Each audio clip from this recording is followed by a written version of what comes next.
আপনি কি জানেন, একদিন আমার দাদা মারা যাওয়ার আগে আমাকে উপদেশ দিয়ে গেছিল, ঘরের বউকে কখনো মনের কথা বলবি না, বাড়ির সামনে কখনো বড়ই গাছ লাগাবি না, পুলিশের সাথে কখনো বন্ধুত্ব করবি না।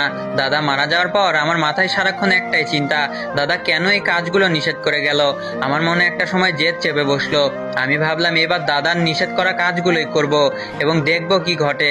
যেই কথা সেই কাজ। আমি সর্বপ্রথম একজন পুলিশের সাথে গায়ে ঘেঁষে বন্ধুত্ব করলাম। মাঝে মাঝে সেই পুলিশ বন্ধুকে বাড়িতে নিয়ে এসে দাওয়াত খাওয়ানো শুরু করলাম। পাশাপাশি বাড়ির সদর দরজার সামনে একটি বড়ই গাছ লাগালাম। বাকি থাকলে বউয়ের কাছে মনের কথা বলা। আমি বসে বসে প্ল্যান করলাম বউকে মনের কোন কথাটা বলা যায়। আমি বাজারে গেলাম এবং 3টা ডাব কিনলাম, সাথে 3টা গামছাও কিনলাম। তারপর দোকান থেকে কিছু লাল রং কিনলাম। তারপর বাজার থেকে ফেরার পথে পুকুর ঘাটে বসে ডাবের উপর লাল রং মেশালাম। রং মেশানোর পর গামছা দিয়ে ডাব এমন ভাবে পেঁচিয়ে ফেললাম যাতে মনে হয় গামছার ভিতরে মানুষের কাটা মাথা।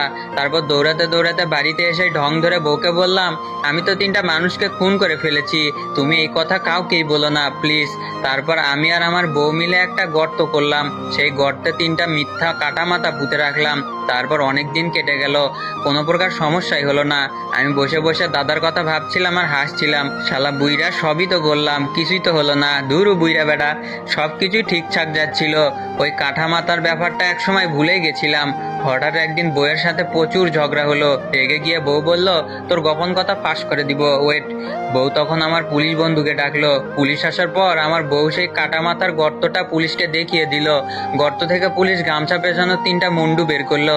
গামছা খুলে দেখা গেল 3টা ডাব। বউ তখন বলল, এখানে মানুষের মাথা ছিল। আমার স্বামী মাথা চেঞ্জ করে ডাব রাখছে, আমি সাক্ষী। পুলিশ সাথে সাথে বলল, অ্যারেস্ট হিম। আমি যখনই দৌড় দিতে যাব তখনই সদর দরজায় বড়ই গাছের কাঁটা পায়ে লেগে পড়ে গেলাম, আর পালাতেই পারলাম না। পুলিশ আমাকে ধরেই ফেললো। মারতে মারতে জিজ্ঞেস করলো, বল মুন্ডুগুলো কোথায় লুকিয়ে রাখছিস। আমি আকাশের দিকে মুখ করে কাঁদতে কাঁদতে বললাম, দাদা আমারে বাঁচাও, আমার শিক্ষা হয়ে গেছে, আমারে বাঁচাও।